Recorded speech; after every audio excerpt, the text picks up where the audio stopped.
আল্লাহ রসুল সাল্লাল্লাহু আলাইহি ওয়াসাল্লাম আবু দাউদ শরীফের 4031 নম্বর হাদিসে আল্লাহ রসুল বলেন, আন ইবনে উমর রাদিয়াল্লাহু তাআলা আনহু قال قال رسول الله صلى الله عليه وسلم من تشبه بقوم فهو منهم। আল্লাহর রাসূল সাল্লাল্লাহু আলাইহি ওয়াসাল্লাম বলেন, ইবনে উমর রাদিয়াল্লাহু তাআলা আনহু থেকে বর্ণিত, আল্লাহর রাসূল সাল্লাল্লাহু আলাইহি ওয়াসাল্লাম ইরশাদ করেন, ও আমার উম্মতের দল, শুনে রাখো, কিয়ামত পর্যন্ত যারা মান তাশাব্বাহা বিকৌমিন ফাহুয়া মিনহুম, যারা তোমাদের মধ্য থেকে যারা কোনো সম্প্রদায়ের সাথে, কোনো জনগোষ্ঠীর সাথে, কোনো দলের সাথে সাদৃশ্যতা অবলম্বন করে, তাদের কৃষ্টি কালচার মেনে চলে, তাদের পদাঙ্ক অনুসরণ করে, তাদের নীতি আদর্শে আদর্শবান হতে চায়, তাহলে মনে রাখবা, তারা যদি হক দল হয় তাদের ঠিকানা হবে হক দলের সাথে, তারা যদি ভ্রান্ত দল হয়, তারা যদি পথভ্রষ্ট হয়, তাহলে উম্মত শুনে রাখো, তাহলে তোমাদের মধ্যে যারা তাদের পদাঙ্ক অনুসরণ করবে তাদের ঠিকানা হবে জাহান্নামে। আর যারা আল্লাহ প্রদত্ত মেধা পেয়ে, আল্লাহ প্রদত্ত জ্ঞান পেয়ে, আল্লাহ প্রদত্ত মেধা দিয়ে বিচার বিশ্লেষণ করে ভাববে, বুঝবে, এটা কোনো আমাদের মুসলমানদের হক দল নয়, মুসলমানদের হক্কানি দল নয়, ওলামায়ে কেরামের দল নয়, ইসলামের নীতি আদর্শবান দল নয়, এই কথা বুঝে তাদের থেকে সম্পর্ক বিচ্ছিন্ন করবে। এই সম্পর্ক বিচ্ছিন্ন করে তাদের পদাঙ্ক অনুসরণ না করে জান্নাতে যাওয়ার জন্যে পুরাপুরিভাবে সচেতন হয়ে তারা সারা হক পথে হক দলে চলবে। ইহুদি খ্রিস্টানদের কৃষ্টি কালচার তারা লক্ষ্য করবে না, তাদের কথা মানবে না, তাদের প্রকৃতপক্ষে তাদের সাধ্য অনুপাতে তাদের বিরোধিতা করবে।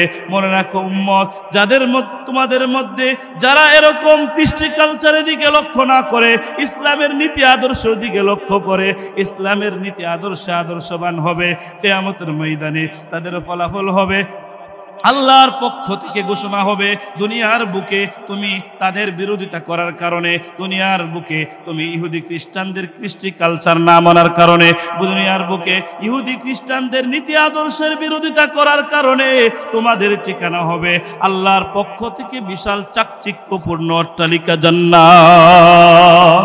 সূরাতুল বাকারার 8 নম্বর আয়াত আল্লাহ বলেন, يا أيها الذين آمنوا ادخلوا في السلم كافة ولا تتبعوا خطوات الشيطان إنه لكم عدو مبين।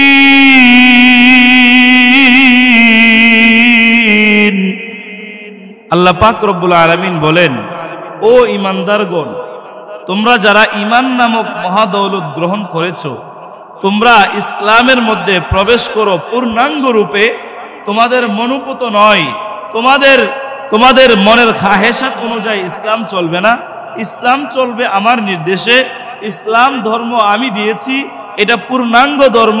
তাতে যদি তোমরা মানতে পারো, যদি এই ইসলাম ধর্মের অনুসারী হিসেবে স্বীকৃতি পেতে চাও, তাহলে ইসলামের মধ্যে পূর্ণাঙ্গ রূপে প্রবেশ করো। কিছু মানবা, কিছু মানবা না, তাহলে তুমি মুসলিম হিসাবে স্বীকৃতি পাইবা না। তো ওয়ালা তাত্তাবিউ খুতুওয়াতিশ শাইতান, শয়তানের পদাঙ্ক অনুসরণ করো না। তোমরা যে কিছু মানতেছো আর কিছু তোমাদের মনোপুত হচ্ছে না, মানতে আপত্তি হচ্ছে, সেটা শয়তানের পদাঙ্ক অনুসরণ। শয়তানের পদাঙ্ক অনুসরণ করে তোমরা সাফল্যমণ্ডিত হইতে পারবা না। কেননা মনে রেখো, শয়তান কিন্তু তোমাদের নিশ্চিত বন্ধু নয়, তোমাদের চরম শত্রু। আল্লাহ জানিয়ে দিয়েছেন মানব জাতিকে। তাহলে আমরা এই আয়াত থেকে বুঝতে পারলাম, আমাদের ধর্ম পূর্ণাঙ্গ ধর্ম, আমাদের ধর্ম সর্বাঙ্গীন ধর্ম, আমাদের ধর্ম এটা মানব জাতির জন্য সর্বকালের সব সমস্যার সমাধান এই ধর্মের মধ্যে রয়েছে, ইসলামের মধ্যে রয়েছে। এটাকে মানতে হলে, মুসলিম হিসাবে স্বীকৃতি পাইতে হলে আমাদেরকে পুরোপুরিভাবে মানতে হবে। কিছু মানলাম, কিছু মানব না, এটা আমি আপনি ইসলামের পূর্ণাঙ্গ অনুসারী হইতে পারবো না। তাহলে তখন এই আয়াত নাজিলের পরে ইহুদিরা তাদের জীবন চলার পাথেও পেয়ে গেল, হ্যাঁ ইসলাম যেহেতু গ্রহণ করে নিয়েছি, আল্লাহ যেহেতু আমাদেরকে লক্ষ্য করে আয়াত নাজিল করেছেন, তাহলে তো আর যেগুলো মনোপুত হয় সেগুলো যেমন মানি, যেগুলো মনোপুত হয় না সেগুলো কি করতে হবে, মানতে হবে। তারা দিলে প্রাণে বিশ্বাস করে নিল। আবার কেউ কেউ বক্রতা প্রদর্শন করে ভিন্ন আচরণ, দৃষ্টতাপূর্ণ আচরণ দেখায়া আবার তাদের ধর্মে চলে গেল। যাই হোক, এই হলো আয়াত নাজিলের প্রেক্ষাপট। এই প্রেক্ষাপটে আয়াত নাজিল হয়েছিল। যেহেতু ইহুদিদেরকে লক্ষ্য করে বলেছিল, সেহেতু এটার সম্পৃক্ততা হলো ইহুদিদের সাথে। কিন্তু আজও পর্যন্ত এই আয়াত তাদের সাথে সীমাবদ্ধ নয়। কিয়ামত পর্যন্ত যারা ইহুদি ধর্মের সাথে সাদৃশ্যপূর্ণ কাজের সাথে তাদের কাজ মিলাইতে চায়, তাদের আদর্শে আদর্শবান হইতে চায়, তাদেরকে মডেল হিসাবে গ্রহণ করতে চায়, মুফাসসিরিন কেরাম এই আয়াতের ব্যাখ্যার মধ্যে লিখেন, কিয়ামত পর্যন্ত যত মানুষ তাদের পদাঙ্ক অনুসরণ করবে, এই ইহুদি খ্রিস্টানদের মতো তারা যেরকম মনোপুত হয়েছে এগুলো মানছে, মনোপুত হয় নাই, মানে নাই, আর কিয়ামত পর্যন্ত যত মানুষ তাদের মতো নিশানা প্রদর্শন করবে, তাদের মতো তাদের কাজের সাথে তাদের কাজ মিলবে, তারা ইহুদি খ্রিস্টানদের কৃষ্টি কালচার গ্রহণ করবে, তাদের ব্যাপারে একই কথা। তারা প্রকৃত মুমিন হইতে চাইলে সূরাতুল বাকারার 208 নম্বর আয়াত পূর্ণাঙ্গ রূপে মানতে হবে। পূর্ণাঙ্গ রূপে যদি মানতে পারে তাহলেই তারা প্রকৃত মুমিন হবে। পূর্ণাঙ্গ রূপে মানতে না পারলে তারা প্রকৃত মুমিন হিসাবে স্বীকৃতি পাবে না। তারা কেমন ইহুদি খ্রিস্টানদের দালাল, ইহুদি খ্রিস্টানদের এজেন্ট বাস্তবায়নকারী, ইহুদি খ্রিস্টানদের সাদৃশ্যতা অবলম্বনকারী হিসাবে তারা স্বীকৃতি পাবে। তাদের ঠিকানা জান্নাত হবে না, তাদের ঠিকানা হবে চিরকালের জাহান্নামে। নাউজুবিল্লাহ। তাহলে যদিও আয়াতের সম্পৃক্ততা ইহুদিদের সাথে, যদিও আয়াতের একটা সম্পর্ক তাদের সাথে, মুফাসসিরিন কেরাম ব্যাখ্যা করে বলেছেন তাদের নমুনা, তাদের ঢং, তাদের আদর্শ, তাদের নীতিমালা, কৃষ্টি কালচার কিয়ামত পর্যন্ত যত উম্মতের মধ্যে পাওয়া যাবে তাদের হিসাব তাদের মতোই। আল্লাহ রাসূল সাল্লাল্লাহু আলাইহি ওয়াসাল্লাম আবু দাউদ শরীফের 4031 নম্বর হাদিসে আল্লাহ রাসূল বলেন, عن ابن عمر رضي الله تعالى عنه قال قال رسول الله صلى الله عليه وسلم من تشبه بقوم فهو منهم।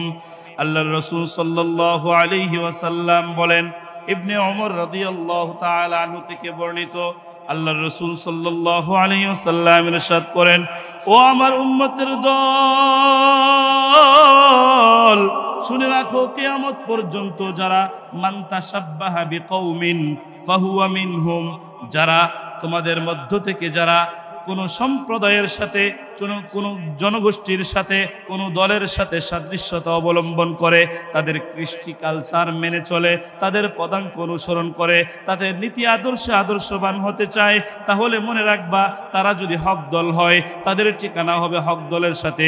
তারা যদি ভ্রান্ত দল হয়, তারা যদি পথভ্রষ্ট হয়, তাহলে উম্মত শুনে রাখো, তাহলে তোমাদের মধ্যে যারা তাদের পদাঙ্ক অনুসরণ করবে তাদের ঠিকানা হবে জাহান্নামে।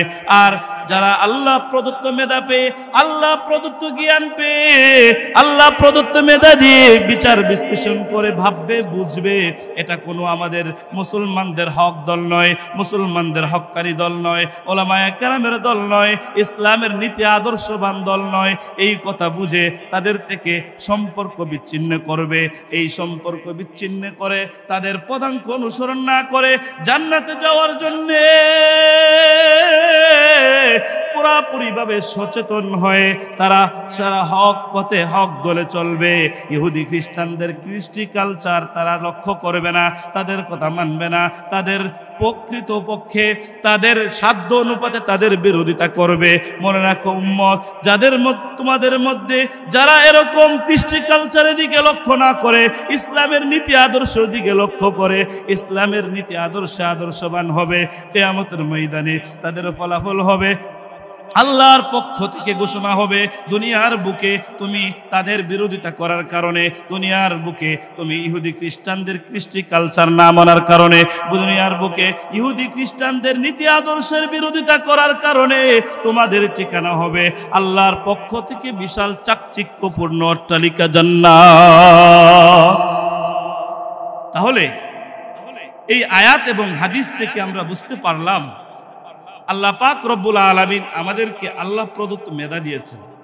আল্লাহ তাআলা ভালো মন্দ যাচাই বাছাই করার জন্যে আমাদেরকে মেধা দিয়েছেন। আমরা দুনিয়ার কোনো কাজকর্ম করলে সেই কাজে কি সফল হব, দুনিয়াতে যদি কোনো একটা বিল্ডিং আমরা নির্মাণ করার উদ্যোগ নেই, সেই বিল্ডিং কিভাবে নির্মাণ করব, কোন ইঞ্জিনিয়ার দিলে পরামর্শ করলে আমার কাজটা সাকসেসফুল হবে, কোন মিস্ত্রির সাথে মিস্ত্রি দিয়ে কাজ করাইলে আমার কাজের ফিনিশিং ভালো হবে, সেই চিন্তা আমাদের মাথায় আসে কি আসে না?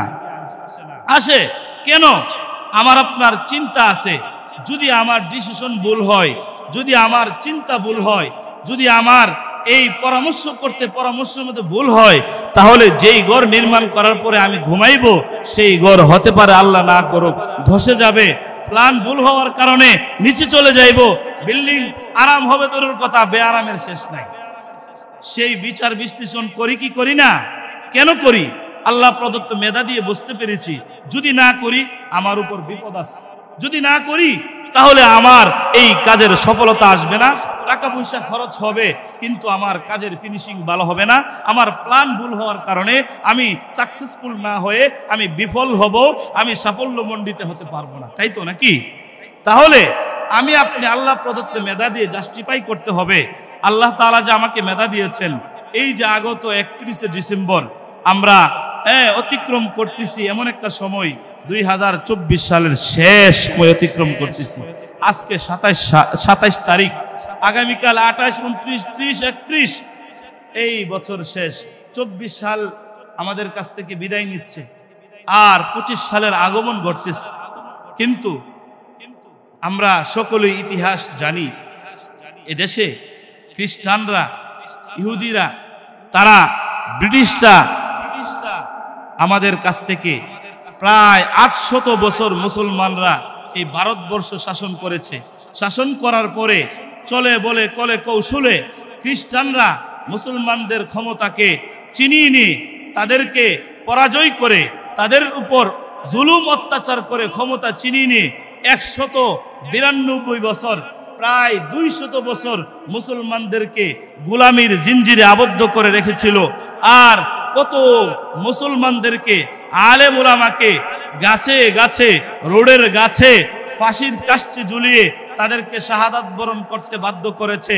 আবার স্পেনের গ্রানাড নামক এক এলাকার মধ্যে এক জাহাজ মসজিদে বিভিন্ন ধরনের ইসলামী তাওহীদি জনতা নারী পুরুষদেরকে তারা কেবল মুসলমানিত্ব কেন গ্রহণ করলো, কেন মুসলমান হইল, এই অপরাধে তাদেরকে মসজিদ আটকায়া, গেট আটকে, আবার জাহাজের ভিতরে জাহাজের ফলক, জাহাজের গেট আটকে তাদেরকে আগুন দিয়ে পোড়ায়া তাদেরকে মৃত্যুবরণ করেছে আমাদের পূর্বপুরুষদের ইতিহাস। আর তারা চিন্তা করলো আমরা তাদের উপর জুলুম করেছি, তাদের উপর অত্যাচার করেছি, তাদেরকে একবারে বিতাড়িত করার জন্যে, তাদেরকে নিশ্চিহ্ন করার জন্যে, তাদেরকে দুনিয়া থেকে তাদের নাম নিশানা উড়িয়ে দেওয়ার জন্যে আমরা তাদের ক্ষমতা দখল করেছি ঠিক, কিন্তু কিয়ামত পর্যন্ত আমাদের ক্ষমতা, আমাদের নিশানা, আমাদের কাজকর্ম, আমাদের নীতি আদর্শ, কৃষ্টি কালচার বাকি থাকার জন্যে আমাদের আরো কিছু মিশন বাস্তবায়ন করতে হবে। সেটা হলো মুসলমানদের মধ্যে এমন কিছু টিপস ঢুকিয়ে দিতে হবে, এমন কিছু নীতি আদর্শ ঢুকিয়ে দিতে হবে ইসলামের লেভেল লাগায়া, তারা যেন কিয়ামত পর্যন্ত তাদের দল আসবে, তারা ক্ষমতায় আসলেও, তাদের বাসস্থান থাকলেও কিছু যুবক এমন হয়ে যাবে আমাদের আদর্শে আদর্শবান হতে চাইবে, আমাদের মডেল গ্রহণ করতে চাইবে। তারা একটা বছরের দিনগুলো 12 মাস শেষ হওয়ার পরে তারা নতুন বছর আগমন উপলক্ষে গান বাজনা করবে, কনসার্ট করবে, তারা হারাম কাজ করবে, আতশবাজি করবে, তারা গানের আয়োজন করবে, শিল্পী দিয়ে গান করবে, পুরুষ মহিলার ছেলে মেয়েদের অবাধ মেলামেশার আয়োজন করবে। এরকম কৃষ্টি কালচার যদি আমরা মুসলমানদের মধ্যে রেখে যাইতে পারি তাহলে আমরা সাকসেসফুল। বলেন নাউজুবিল্লাহ। তারা কি চিন্তা করে আমাদেরকে কিছু প্রশ্রয় দিয়া, কিছু সুযোগ দিয়া তাদের নীতি আদর্শ ঢুকাই দিচ্ছে, কিন্তু মুসলিমের দল, আমরা বোকার দল, আমরা বুঝতে পারি না আমরা যে 31st নাইট হ্যাঁ বছর শেষ হওয়ার পরে একেবারে শেষ বছরের শেষ রাত্রি আর দিন শেষ হওয়ার পরে আবার নতুন রাত্রে আগমন করবে নতুন বছরের, এটা উপলক্ষে আনন্দ হবে, এটা উপলক্ষে আনন্দ করব আর নাজায়েজ গান বাজনা করব, এটাকে আমরা মডেল হিসাবে গ্রহণ করেছি। কিন্তু একটু চিন্তা করি নাই আমরা যে মুসলমান হিসাবে একটি বছর অতিক্রম করলাম, এক বছরের ভিতরে কত ওয়াক্ত নামাজ আমার কায়জা হয়েছে, আমি কতটুকু আল্লাহর বিধানকে প্রাধান্য দিয়ে জীবন চলার পাথেও গ্রহণ করতে পেরেছি, সেই চিন্তাটা আমাদের আসে না। যৌক্তিক তো এটাই যে নতুন একটা দিন যদি আগমনের আনন্দ এত প্রবল হইতে পারে, তাহলে এই 12টি মাস অতিক্রম হইল, এতগুলো দিন অতিক্রম হইল, কত সপ্তাহ অতিক্রম হইল, এই দিনগুলোতে আমার আমল নামা কেমন হয়েছে, কেমন পাড়ি দিয়েছি, আমি আল্লাহর বিধান কতটুকু মানতে পেরেছি, সেই টেনশন আমাদের ভিতরে ঢুকে। আমরা যদি সচেতন না হই, আমরা যদি এই বিষয়ে আমরা সচেতন না থাকি, আল্লাহ রসুলের হাদিস অনুযায়ী মান তাশাব্বাহা বিকৌমিন ফাহুয়া মিনহুম, ও মুসলিম জাতি, আমার উম্মত শুনে রাখো, তোমাদের মধ্যে যে ব্যক্তি কোনো সম্প্রদায়, কোনো জনগোষ্ঠী, কোনো দলের সাথে সাদৃশ্যতা অবলম্বন করবে, সে যদি হক দল হয় তার ঠিকানা হবে জান্নাত, আর যদি সে ভ্রষ্ট দল হয়, সে যদি না হক হয়, সে যদি ইহুদি খ্রিস্টানদের দালাল হয়, ইহুদি খ্রিস্টানদের মিশন নীতি আদর্শ কৃষ্টি কালচার বাস্তবায়নকারী হয়, মনে রাখবা তাদের সাথে তোমাদের নমুনা হওয়ার কারণে তোমাদের ঠিকানা চিরকালে জাহান্নাম। নাউজুবিল্লাহ। তাহলে আমাদেরকে কতটুকু সচেতন থাকতে হবে, কতটুকু সচেতন থাকতে হবে আমাদের সাধ্য অনুপাতে। আমি যদি বাবা হয়ে থাকি, আমার সাধ্য অনুপাতে আমার অবস্থান হলো, আমি অভিভাবক হিসাবে আমাকে দৃষ্টি রাখতে হবে আমার ছেলে যেন এই কাজ না করে। আমি যদি দাদা হয়ে থাকি, আমার দায়িত্ব হলো আমার নাতি যেন এই কাজ না করে। আমি যদি চাচা হয়ে থাকি, আমার দায়িত্ব হলো আমার বাতিজা, আমার অধীনস্থ যারা আছে তারা যেন এই গানের কনসার্ট না করে, নতুন বছরের আগমনের আনন্দ উল্লাসে হারামে লিপ্ত না হয়। ঠিক কিনা ভাইয়েরা আমার, ঠিক কিনা? আমি আপনাদের এলাকার মুসাফির, মেহমান মানুষ।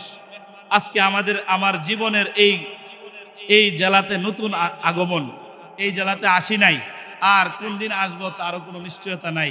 আজকে দেখা হয়েছে, সুযোগ হয়েছে, আল্লাহর কাছে শুকরিয়া আদায় করতেছি। দিনই কিছু আলোচনা মোজাকরা করার সুযোগ পেয়েছি, মাহফিল উপলক্ষে আসা। আপনাদের সম্মানিত খতিব সাহেব ব্যস্ত হিসাবে আমাকে আদেশ করেছেন আপনাদের সাথে একটু মোজাকারা করার জন্যে। তো যাই হোক, যে আলোচনা আপনাদের বিরক্ত লাগতেছে নাকি? নতুন মানুষ হিসেবে ফেস টু ফেস নতুন হতে পারে, একটু কেমন কেমন লাগতে পারে না। আমরা যে আলোচনা করতেছি সেই আলোচনা নতুন না, আলোচনা কোরআন হাদিসের। ঠিক কিনা ভাইরা আমার? তাহলে আমরা যে আলোচনা করতেছিলাম, মান তাশাব্বাহা বিকৌমিন ফাহুয়া মিনহুম, কোন গোষ্ঠীর, কোন দল, কোন ইহুদি খ্রিস্টান, কোন এজেন্ট, কোন বিধর্মী কোন দলের সাথে কেউ সাদৃশ্য অবলম্বন করবে, তার ঠিকানা হবে রসুলের বাক্য অনুযায়ী চিরকাল জাহান্নাম। নাউজুবিল্লাহ। তাহলে আমাদের করণীয় কি? আমরা আমাদের অবস্থান থেকে তার পদক্ষেপ গ্রহণ করব, আমাদের অবস্থান থেকে খেয়াল রাখবো। আমার এলাকায়, আমার পাড়ায় আমি যদি চেয়ারম্যান হয়ে থাকি, আমার যতটুকু এরিয়া আছে এর ভিতরে গান হইতে দিব না। আমি যদি মেম্বার সাহেব হয়ে থাকি, আমার দায়িত্ব হলো আমার এরিয়ার ভিতরে যতটুকুর অভিভাবক আল্লাহ আমাকে বানিয়েছেন ততটুকুর ভিতরে গান বাজনা হওয়ার জন্য দিব না। যারা গানের উদ্যোগ নিবে, যারা নাজায়েজ ভাবে ঢোল পিটাবে, কনসার্ট করবে, বিভিন্ন বক্স এনে মানুষের আরামের ঘুম হারাম করবে, এটা নাজায়েজ হবে। তাদেরকে ভাবাশোনা ডেকে বুঝাবো, বুঝানোর পরে যদি না মানে তাহলে আমাদের সাধ্য অনুপাতে প্রতিবাদ করব। আমি যদি বাবা হয়ে থাকি, আমার ছেলে আমার কমন না মেনে যাবে, সেটা কোনো সৎ ছেলে হইতে পারে না, আদর্শবান ছেলে হইতে পারে না। তার ব্যাপারে বাবা হিসাবে আমার বক্তব্য থাকবে, তুমি ছেলে যদি আমার কথা না শোনো, তোমার মতো ছেলেকে আমি অস্বীকার করলাম, তোমার মতো আদর্শহীন ছেলেকে আমি চাই না। তুমি আমার সাধ্য অনুপাতে তাকে বোঝানোর চেষ্টা করব, বোঝানোর পরেও যদি না বোঝে তার ব্যাপারে পদক্ষেপ গ্রহণ করব। তবু আমি মুসলমান হিসাবে, প্রকৃত মুমিন যদি দাবি করি, সেই হিসাবে আমি আমার অবস্থান থেকে বিরোধিতা করেই যেতে হবে। ঠিক কিনা ভাই? আমাদেরকে সজাগ দৃষ্টি রাখতে হবে। ইহুদি খ্রিস্টানদের কৃষ্টি কালচার আমাদের মধ্যে ছেয়ে গেছে। আমাদের ঈদের দিন তো তারা কোনো আনন্দ করতে আসে না। আমাদের 2 ঈদ, আজকে জুমার দিন, প্রতি সপ্তাহে একটা দিন আসে যেটা ঈদের সামঞ্জস্যপূর্ণ, ঈদের মতোই আমাদের অন্য দিনের তুলনায় একটু ভালো লাগে কিনা ভাইরা আমার? অন্য দিনের তুলনায় একটু ফ্রেশ হয়ে আসি, আল্লাহর ঘরটা অন্য দিনের তুলনায় পরিষ্কার পরিচ্ছন্ন থাকে, দিনই কিছু মোজাকারা আমরা করি, শুনি, এতে আমাদের মনটা প্রফুল্ল হয়, আনন্দিত হয়, একটু ভালো লাগে। হ্যাঁ, তাহলে আমাদের জুমার দিনই তো কেউ আসলো না, তাদের আনন্দের সাথে ভাগাভাগি করি। কেউ আসছে? এ পর্যন্ত আসছে কেউ? তাহলে আমরা কেন নির্বোধ? আমাদের ঈদের জামাত এত আনন্দময় হয়, ঈদের জামাতে আসে না। ঈদের যে একটা আনন্দ আরেকটা আছে, দুনিয়াবি কিছু কেনাকাটা করা, বাহ্যিক কিছু নতুন পোশাক আশাক গ্রহণ করা, সেগুলো দেখা যায় তাদের সাধ্য অনুপাতে করে, কিন্তু আমাদের নামাজে কিন্তু আসে না। বলে এক ঈদের মধ্যে নামাজ পড়ে দেখি কেমন লাগে। তারা তো আসে না, কারণ তারা সচেতন, তাদের ধর্মের ব্যাপারে তারা অ্যাক্টিভ, তারা মজবুত যে এটা আমাদের নীতি আদর্শ নয়, আমাদের ধর্মের মধ্যে ঈদ নাই। আমাদের বড়দিন আসতেছে 25শে ডিসেম্বর, গত বুধবার অতিবাদী হয়েছে, গত বুধবারে গেছে না 25শে ডিসেম্বর, সেটাকে বড়দিন হিসাবে তারা পালন করছে, সরকারি ছুটিও গেছে, তাহলে বড়দিন হিসাবে পালন করছে। আর আমরা আমাদের ধর্মে তো তারা আসে না, আমাদের বিধানটাকে মান্য করার জন্য, দেখার জন্য, টেস্ট করার জন্য কেমন লাগে, তারা আসে না, কিন্তু আমরা তাদের সাদৃশ্য অবলম্বন করি। আমাদেরকে সজাগ দৃষ্টি রাখতে হবে, আমাদের ছেলে মেয়েরা যেন ইমান হারা না হয়ে যায়, আমাদের আমার অধীনস্থ কর্মচারীরা যেন আমার দোকান থেকে ফাঁকি দিয়ে এই দিন কোনো নাজায়েজ কাজ না করতে পারে। আমি আপনি যদি আর যার যার অবস্থান থেকে আমরা সজাগ দৃষ্টি রাখি, যার যার অবস্থান থেকে আমরা অ্যাক্টিভ থাকি, তাহলে হতে পারে আল্লাহর কাছে বলতে পারবো, ওগো আল্লাহ, আমাকে দায়িত্ব দিয়েছিলা, আমি বাবা হয়েছি, দাদা হয়েছি, চাচা হিসাবে আমি বেঁচেছি, আমি চাচা হিসাবে, একজন অভিভাবক হিসাবে আমি আমার অবস্থান থেকে আমি চেষ্টা করেছি, এরপরে যদি আল্লাহ কোনো 19-20 হয়ে থাকে, কোনো সীমা লঙ্ঘন হয়ে থাকে, এর জন্য মাফ চাই। হতে পারে আমি আপনার এই চেষ্টার বদৌলতে আল্লাহ বলবে, বান্দা তুমি তোমার চেষ্টা করেছো, তাদের কপালে হেদায়েত নাই, তারা ইহুদি খ্রিস্টানদের কৃষ্টি কালচার তাদের ভালো লেগেছে, তারা এর থেকে বিরত থাকে নাই, তুমি তোমার সাধ্য অনুপাতে চেষ্টা করেছো, তাদের হেদায়েত নাই, তারা ভ্রষ্ট। তো শুনে রাখো, তোমার চেষ্টা করার বদৌলতে তুমি তোমার জিম্মাদারি পালন করেছো, তোমার ঠিকানা চিরকালে জান্নাত। সুবহানাল্লাহ। আর শোনো, যাদেরকে বাধা দেওয়ার পরেও, যাদেরকে নির্দেশ দেওয়ার পরেও, অভিভাবক হিসাবে তাদের উপর তোমার নিগরানি, তোমার রক্ষণাবেক্ষণ করার পরেও তারা গিয়েছে, কনসার্টে শরিক হয়েছে, নিজের অর্থ ব্যয় করেছে, ছেলে মেয়েদের সাথে নাজায়েজ কাজ করেছে, গান বাজনা করেছে, শিল্পী দিয়ে গান বাজনা করার আয়োজন করেছে, শুনে রাখো, তাদের ঠিকানা হবে আল মারউ মা মান আহাব্বা। আল্লাহর রাসূল বলেন, যে যাকে মহব্বত করে কাল কিয়ামতের ময়দানে, হাসরের ময়দানে তার ঠিকানা ওই ব্যক্তির সাথে হবে। সে যেহেতু ভ্রষ্টতার কাজ করেছে, সে যেহেতু ইহুদি খ্রিস্টানদের কৃষ্টি কালচারকে গুরুত্ব দিয়েছে, সে যেহেতু বেদিন ইসলামের বিপক্ষে অবস্থান নিয়েছে, শুনে রেখো, সে তার কোনো বরকত হবে না জিন্দিগিতে, তার দুনিয়ার বুকে, তার কাজকর্মের মধ্যে, তার পেশার মধ্যে, তার চাকরির মধ্যে, তার ব্যবসার মধ্যে, তার হাঁটা চলার পথে কোনো কাজে সে শান্তি পাইবে না। সে মুসলমান হয়ে ইহুদিদের মিশন বাস্তবায়ন করার কারণে, মুসলমানের ঘরে জন্ম হয়ে ইহুদি খ্রিস্টানদের কৃষ্টি কালচারকে গুরুত্ব দেওয়ার কারণে তার ঠিকানা হবে চিরকালে জাহান্নাম।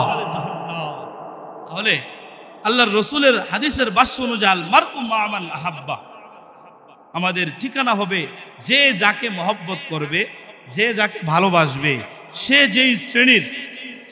যেই শ্রেণীর হবে, তার ঠিকানা, তার ফলাফল ওই শ্রেণীর হবে। সে যেই শ্রেণীর লোকের সাথে সঙ্গ দিবে, কথায় আছে প্রবাদ বাক্য, সৎ সঙ্গ সর্ববাস, অসৎ সঙ্গ স্বর্গবাস।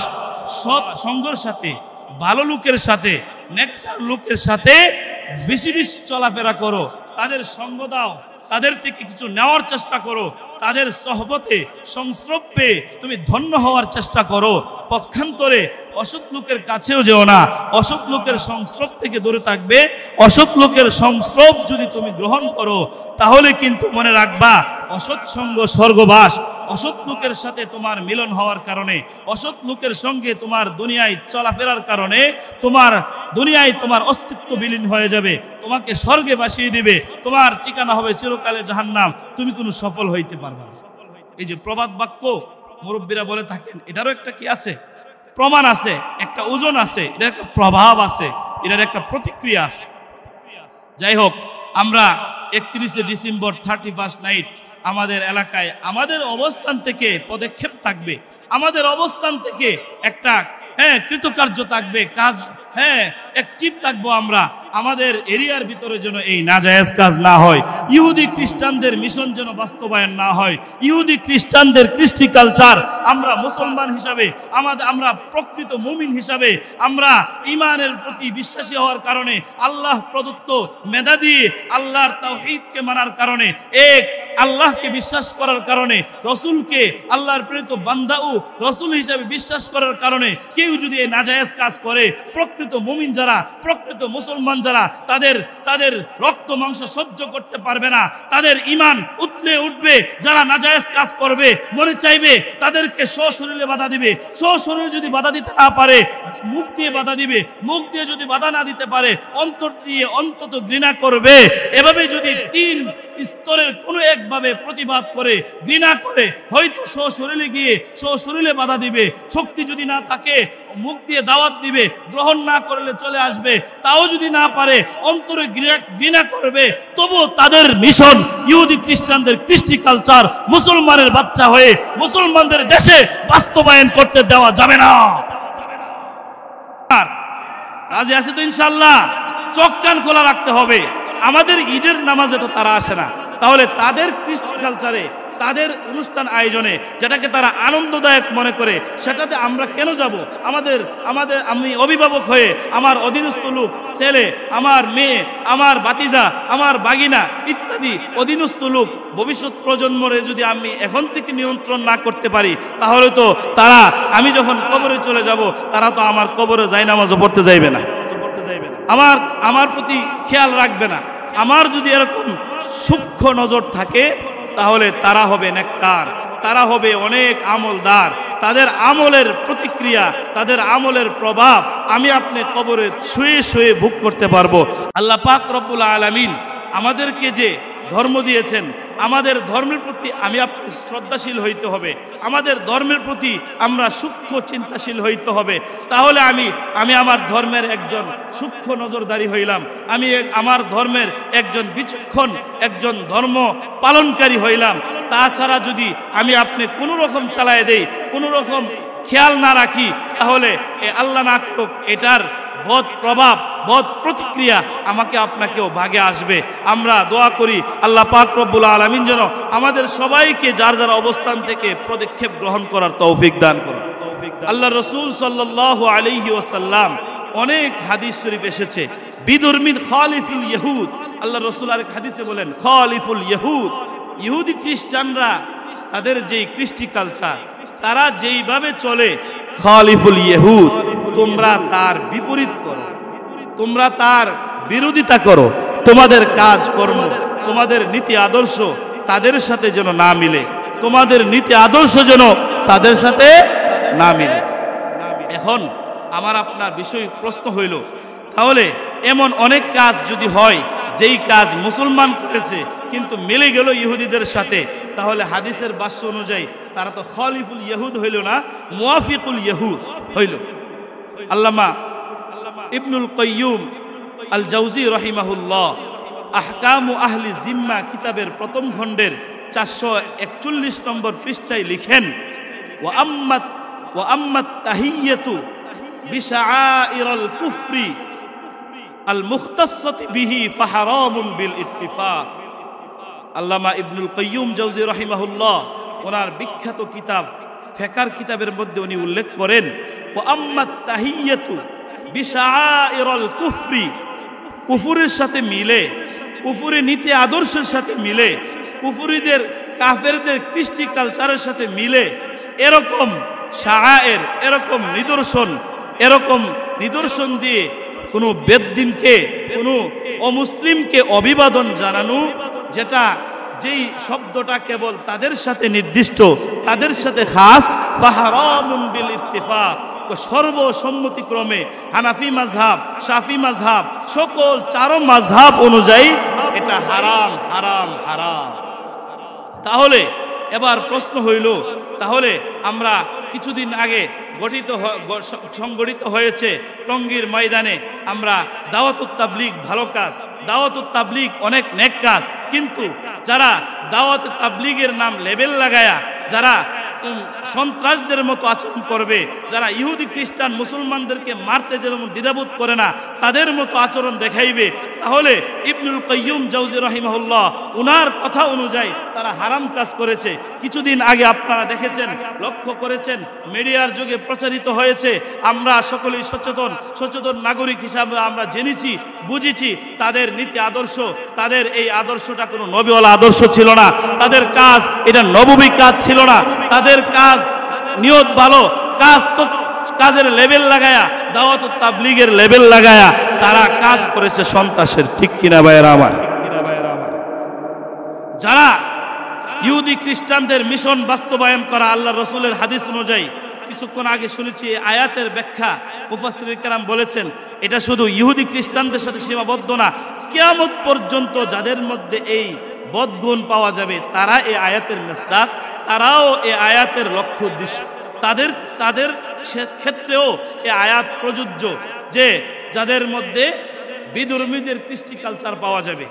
আমাদের সরকার, দায়িত্বশীলগণ, আমাদের উপদেষ্টা মণ্ডলী সচেতনভাবে, সূক্ষ্মভাবে বিচক্ষণ করে বুঝতে পেরেছেন যে এই তাদের কৃষ্টি কালচার, তাদের আদর্শ, তাদের হুমকি, তাদের আক্রমণ এটা কোনো নবীওয়ালা উত্তরসূরি না, তাদের কাজটা কোনো নবীওয়ালা কাজ ছিল না। নবীওয়ালার কাজের নামে, নবীওয়ালা কাজের লেবেল লাগায়া তারা যে আক্রমণ করেছে ছাত্র জনতার উপর, সাধারণ মুবাল্লিগদের উপর, আলেম ওলামার উপর, সাধারণ মানুষের উপর, ঘুমন্ত মানুষের উপর, এটা কোনো নবীওয়ালা কাজ হইতে পারে না, এটা কোনো নবীর আদর্শ হইতে পারে না। তাদের নীতি আদর্শ এটা নবীওয়ালা ছিল না, তারা এটা নবীর পদাঙ্ক অনুসরণ হইতে পারে না, এটা কোনো নবীর ওয়ারিস হইতে পারে না।